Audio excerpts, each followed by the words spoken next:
Good morning, Your Highness, Excellencies, friends and colleagues. I would like to thank you for the opportunity to be here today.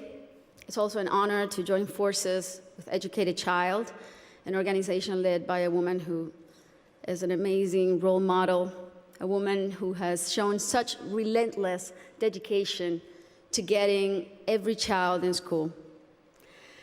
This is such an exciting day for us because it marks the beginning of a new era in my home country, Colombia. Most of you may know me as an artist, as an entertainer, and that's indeed my calling and what I've been doing since I was 13 years old. But I never would have imagined when I started out that my work as an artist would end up being the vehicle for me to serve my greater purpose in life of working towards eradicating poverty through the power of education.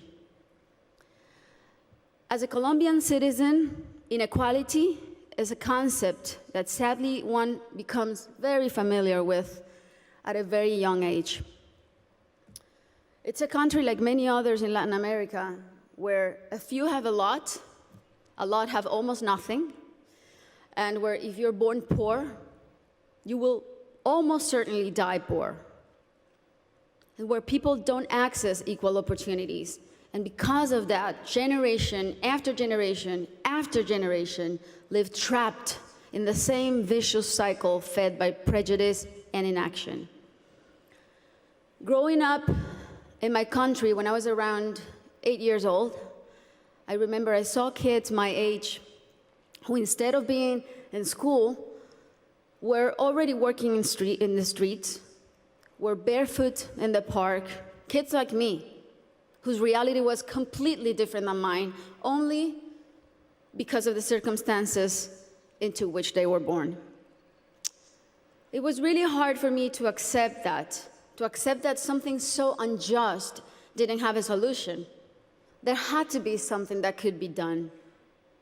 So I often asked myself why the adults around me were so resigned to the fact that these kids, who were just like me, or even their own children, were living in a parallel reality so different and so cruel.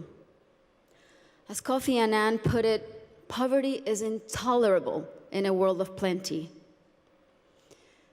So as soon as I had some success, the first thing I wanted to do was to invest as many resources as I could into what later would become the most meaningful project of my life, working for children. So I set out to find a team of people who dreamed big and worked hard and thought like me to help me right the wrongs that I had witnessed throughout my entire childhood. And that's when our foundation, the Barefoot Foundation, Pies Descalzos Foundation, was born. I knew, and I was only 18 years old then, but I knew that I wanted to focus on children and improving their lives. But I didn't know where to start. So I really felt that I needed to learn what the roots of inequality and low social mobility were. So I decided to study the reasons why children were working in the streets, or why some children were being recruited by the violent organizations like the paramilitary or the guerrillas. Why were so many children suffering from chronic malnutrition? And I realized that most of the issues that children face in my country had and have a common denominator: the lack of access to quality education. To me, it became crystal clear that education was the surest way to give all of these kids the best fighting chance of improving their circumstances in life, because education is the great equalizer. When I started building schools in Colombia, we chose the most remote areas where there was literally nothing, no infrastructure, no paved roads, no electricity, no potable water. And we decided to build in those places, but not only build schools, but state-of-the-art schools. Schools with comprehensive models that included ECD programs, school feeding programs, parent and teacher training. And another very important part is we decided to engage the government as a strategic partner and made it nearly impossible for them to say no to doing their part by showing them results through our holistic model that really proved to work.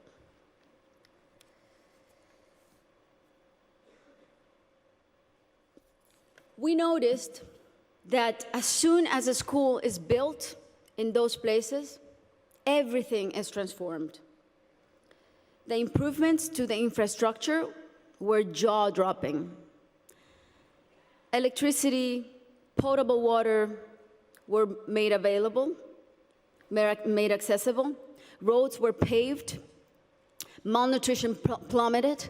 But the best part of all is the academic results.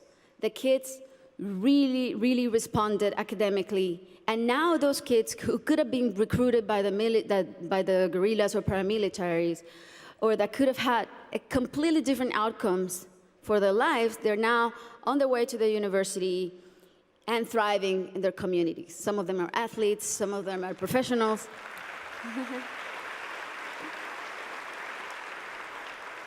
That's why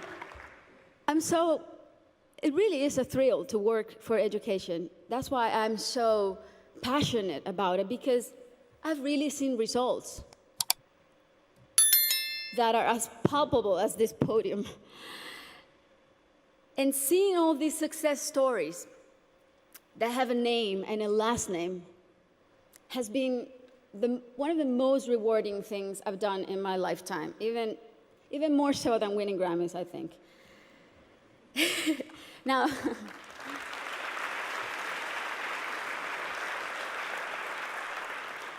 that said, our work is far from being done. Many developing countries are still rife with inequality and internal conflict, and there are a lot of kids who still need to be reached. History is not only the past. History, it's made every day in the present. And what matters now is how we go forward and how we fix what's wrong. And that is the real challenge. This is the goal of the SDGs and what people like Her Highness and myself and so many more of you who are adamant about achieving are here for. Facts don't lie, and numbers show what an incredible return on investment a quality education provides. For instance, if all students in low-income countries left primary school with basic reading skills, 171 million people could be lifted out of poverty. Systemic change often begins from the bottom up rather than the top down. The government must take responsibility, and we should all put as much pressure as we possibly can, but the rest of all, the civil society, should also do their part. What we have discovered, both at Pies Descalzos and Educated Child, is that many times only one single barrier to entry, such as no access to transportation or basic needs like a functioning bathroom, can prevent a kid from attending school or even put them at risk of dropping out. Sometimes all it takes to change a child's life is the security of a hot meal in school or the ease of being able to hop on a bus that will leave you safely at your classroom's door. It's as simple as that. And these are simple interventions, and they don't cost a lot. The biggest effort really is in mapping the communities, in going door to door, searching for the out-of-school children, talking to the parents, talking to their families. Giving a name and putting a story behind these children is the first step to start rewriting their story. Over the next 3 years, we pledge to get 54,000 kids who are out of school or at risk of dropout into the educational system. Ultimately, more than 295,000 people will benefit from this project, including children, teachers, families, and community members. New schools and classrooms will be built. School kits and uniforms will be distributed. Children will be enrolled in school, feeding and transportation programs. Teachers will be trained in strategies and in how to identify those students who are at risk so they can receive psychosocial support. And we are extremely confident that this partnership is only the beginning and will be the model to replicate throughout my country until not a single child is out of school. This is our responsibility. Thank you. This is our responsibility to our children and our debt to fulfill for the generations to come. Thank you very much.